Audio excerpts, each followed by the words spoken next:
Hello, my name is Benjamin Hart. I'm an American attorney and the Managing Director of Integrity Legal here in Bangkok, Thailand. As the title of this video suggests, we're discussing VAT in Thailand. This is the value-added tax. For those, especially Americans who are unaware, VAT isn't something Americans really deal with. Thailand does have this VAT. I kind of think in the back of my head it's sort of like a kind of a big sales tax, basically. But presently, the VAT is 7% here in Thailand.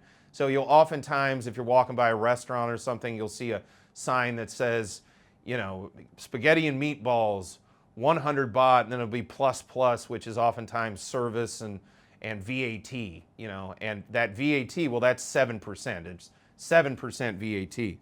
I thought of making this after reading a recent article in the Bangkok Post. It's bangkokpost.com.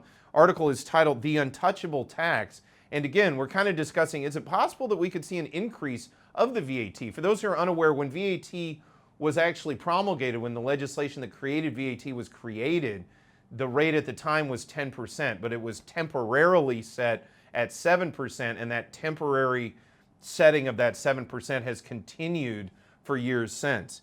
So again, Bangkok Post, bangkokpost.com, article is titled The Untouchable Tax. Quoting directly, since the introduction of value-added tax, VAT, in Thailand in 1992, no government has dared to increase the rate because of concerns regarding the economic impact, the greater burden in terms of living expenses, and most importantly, how politically unpopular such a move would appear. Quoting further, over the past decade, technocrats, always watch out when you hear the term technocrats in the finance ministry and the National Economic and Social Development Council, NESDC, have highlighted a growing need to raise the VAT rate from 7%, but senior officials at the ministry insist any VAT rate hike must take account of the country's economic conditions. Yeah, a couple of things. First of all, technocrats, what does that mean?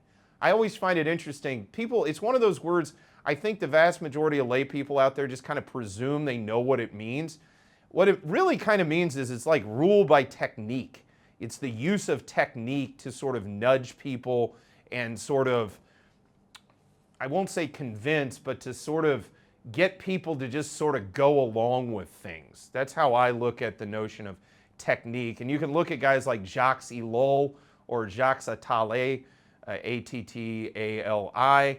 They were guys that talked a lot about technocracy years ago and talk about technique and how technique is sort of used by governments to, you know, get what they want, basically. Well, here it seems like they want an increase in taxes.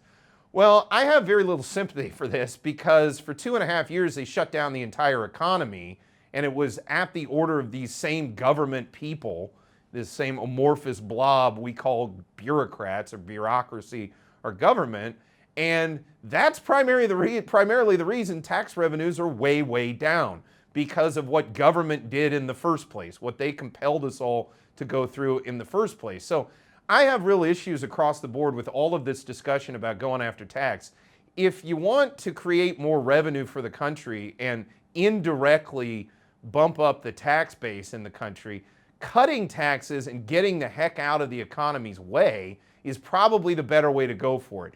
Increasing taxes, especially value-added tax. I've always personally had a problem with value-added tax on a philosophical level because the value-added tax is exactly that. It's a tax on value added. It's the last thing you want to tax in an economy.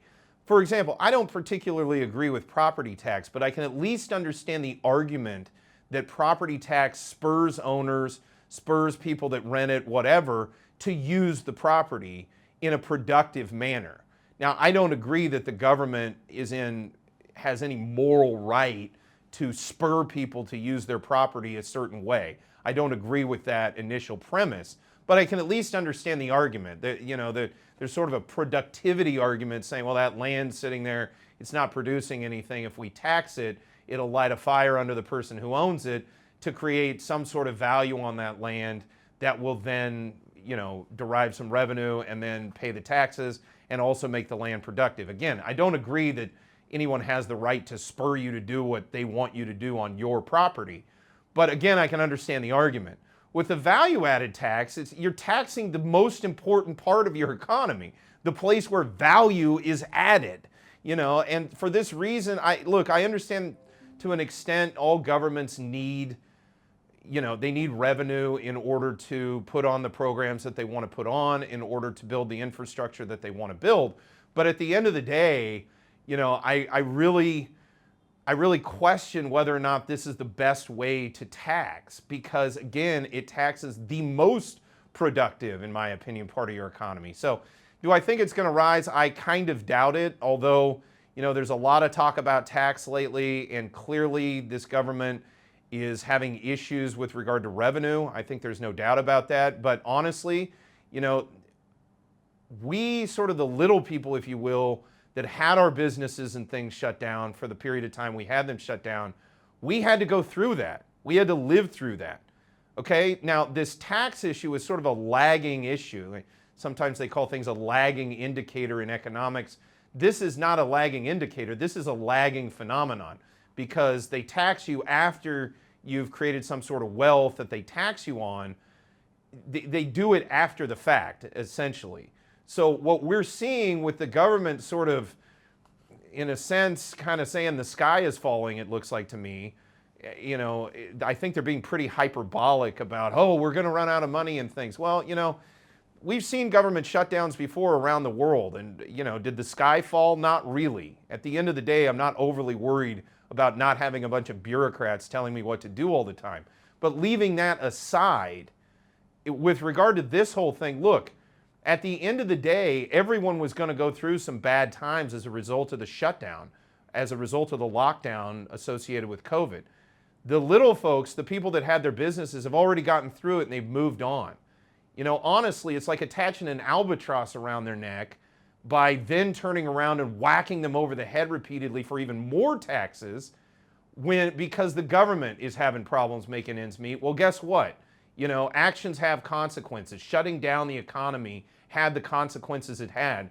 And look, if the government's just a little underfunded moving forward, I don't see what the big issue is with that. Meanwhile, as we've discussed in other videos, they upped the debt to GDP ratio here in Thailand, took on a great deal more debt, 1.5 trillion if I remember correctly, from a prior article that I cited in a prior video. Okay, if you're having shortfalls, why not use that money? Why go after the productive economy and start messing with that golden goose? What's the point of that? So that's sort of where I stand on all this. But one thing I'm fairly certain of, I doubt we're going to see a hike in the VAT, at least in the foreseeable future.